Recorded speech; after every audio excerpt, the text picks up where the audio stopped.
Assalomu alaykum Bigol ishqibozlari. Bugun men sizlarga Bigol jo'jalarni qanday parvarish qilish, qanday vaksina qilish, kasal bo'lganini qanday davolash haqida qo'limdan kelgancha ma'lumotlarni berishga harakat qilaman. Mana shu jo'jalarimiz bugun 8 kunlik to'lgan jo'jalarimiz juda sog'lom. Ko'rishlar mumkin, mana tumshuqlari ham chiroyli qilib kesilgan.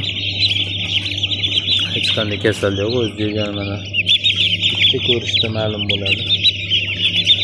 Xo'p, noldan boshlaydigan bo'lsak, xonani chiroyli qilib dezinfeksiya qilamiz. Tagi stechka bo'lishi kerak. Ustiga shol to'pon tashlanadi yoki apelka yoki somon terisi tashlashingiz mumkin. Bigol jo'jalarimiz 1 kunlik inkubatsiyadan chiqqandan so'ng xona haroratimiz 35-36 gradus bo'lishi kerak. Shunda jo'jalarimiz juda chiroyli yuradi. Sovqotmaydi ham, to'planib ham qolmaydi.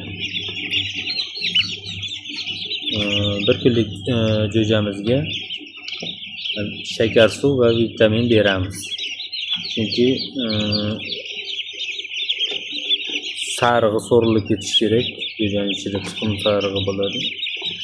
So'rilib ketishi kerak, shuning uchun shakar suv beriladi. Bir sutka ichgandan keyin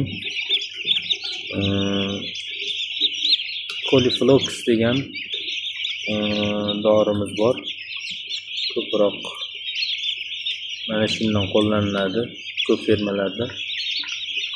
Bundan jo'jani holatiga qarab 1 litrga 0,5 gram 3 kun beriladi.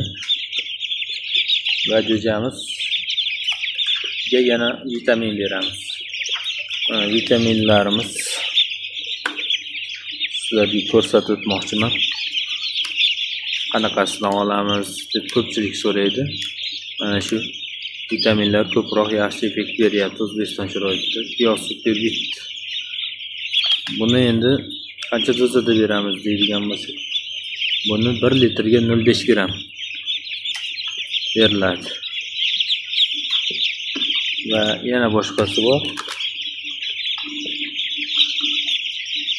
Vitol.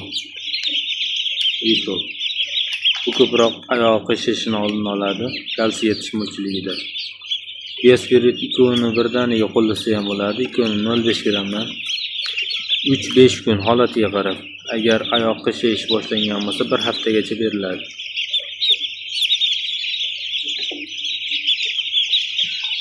Keyin ko'ka jo'jalar ko'proq zakka yo'q bo'ladi. Tagini imkon qadar quruq ushlashga harakat qilish kerak. Agar zakda ushlab qo'ydingiz deylik, uni alomatlari ko'proq jo'ja qumishni boshlaydi, keyin axlatini sarf qilsangiz axlati qizil o'tishni boshlaydi. Qizillashadi. Shunda eksidoz degan kasallik bor. Shu boshlanish alomati bo'ladi. Buni davolash uchun yoki profilaktik oldini olish uchun mana amprolin degan dorimiz bor. Bu dorimiz suvda bersak bo'ladi, yemida ham bersak bo'ladi. Suvda beradigan bo'lsak, holatiga qarab, jo'janing yoshiga qarab 0,5 gramdan 1 gramgacha, o'ta kuchli bo'lsa 2 gramgacha, lekin yosh jo'jaga emas, kattaroq jo'jalarga, 2-3 oylik, 4 oyliklarga. Bu yosh jo'jalarimizga 0,5 gram yetarli bo'ladi. 3 kun, uzog'i 5 kun orasida.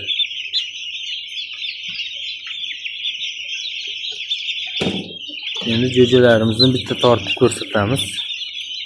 Mana tarozichamiz. Mana shu yerni o'ziga qo'ysak ham bo'lar ekan. Mana tarozini yoqdik.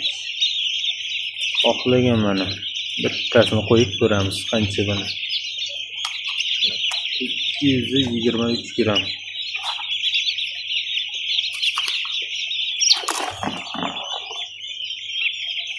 Jo'jalarimiz o'ta sog'lom.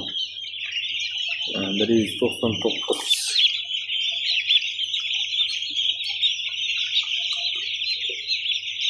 218 gram.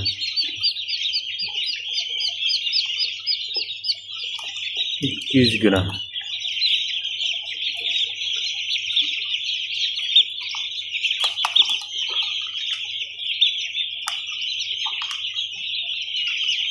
Bir 197 gram.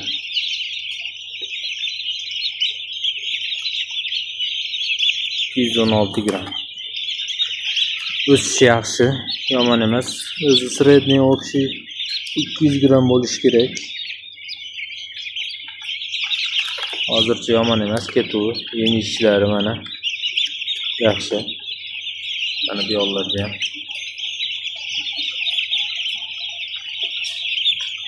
Mana bunday ventilyatorlar qo'yilgan. Bu yoqda pechkamiz bor.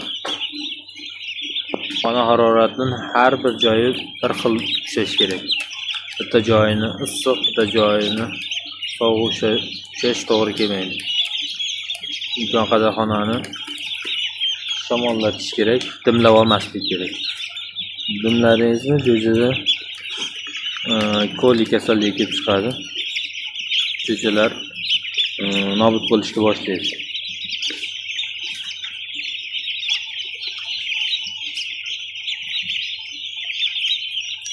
Jo'jalarimiz yuribdi. Yomon emas. Yaxshi. Xudoga shukr tegmas. Endi yem idishlarga keladigan bo'lsak, yem idish o'rtacha bitta yem idishimiz 50 ta jo'jaga to'g'ri keladi. Suv idishlarimiz har xil. Joyiga qarab, ishiga qarab. Mana bular ham 40-50 tagacha jo'jaga qo'ysa bo'ladi. Suv idishimiz ko'p bo'lsa ziyoni yo'q. Jo'jalarimiz bir xilda katta bo'ladi. Katta kichik bo'lib qolmaydi. Yem idish, suv idish yetmay qolsa, katta kichik bo'lib qolishi mumkin. Shuni oldini oladi. Mana bunaqa burchaklarga paynerdanmi bunaqa joy qilib qo'yish kerak. Imkon boricha jo'jalar o'sha yerga borib to'planib, ustma-ustun bo'lib to'planib qolmasligi uchun. Bu ko'proq temperatura o'ynaganda sovqat ustun-ustun shunaqa chiqib ketishi mumkin. Ko'proq 20 kunlikgacha. Undan keyin bunaqa narsalar kuzatilmaydi. 10 kun, 20 kun, shuning uchun jinni qayerroq kechasi kunduzi qattiq nazoratda ushlash kerak. Undan keyin bemalolashib boradi. 2 oy, 3 oydan keyin faqat yem suvini solasiz. Unchalik jiddiy kechasi kunduzi qarash shart emas. Jo'jalarimizni qumshuqlari 2 kun bo'ldi kesilganiga. Ko'pchilik bu haqida ma'lumotga ega, yana bir aytib o'tamiz. Bu ko'proq katta bo'lganda bir-birini cho'qmasligi uchun, urushganda bir-birini qon chiqarib, qonat olmasligi uchun qilinadi. Jo'jalarimizni nima sababdan kasal bo'lishi mumkin, boshqa yoki qanday qilib sog'lom katta qilsak bo'ladi deganlarga xona haroratini bir xil ushlash kerak. Suv idishini toza ushlash kerak, yem idishini toza ushlash kerak va qanaqa yem berayotganingizga ham e'tibor berish kerak. Ko'proq ko'p odamlarni kuzatamiz. Bozorlarda har xil aralashma, trabelka qilingan yemlarni olib berishadi. U to'g'ri kelmasligi uchun mog'orlagan makka bug'doylar chiqargan bo'lishi mumkin. Ana shular atravlina qilishi mumkin. Shuning uchun ko'proq tavsiya qilamiz, o'zlaringiz uylarda tayyorlab yemni berishlarini tavsiya qilamiz. Chunki u ko'chadagi tayyorlab sotayotganlar ham foyda qilish uchun harakat qiladi. Endi hammasi ham yomon deyolmaymiz, tekshirib olinglar. Imkon boricha endi sifatlisini, arzon emas. Granul yemlarimiz ko'p sifatli bo'ladi. Uni ham haqiqiy zavodnikini olish kerak, qo'l bolasini emas. Zavodniki o'zi alohida qopda chiqadi. Ko'proq shu broiler boqadiganlardan surishtirsak, yaxshisini topasak bo'ladi.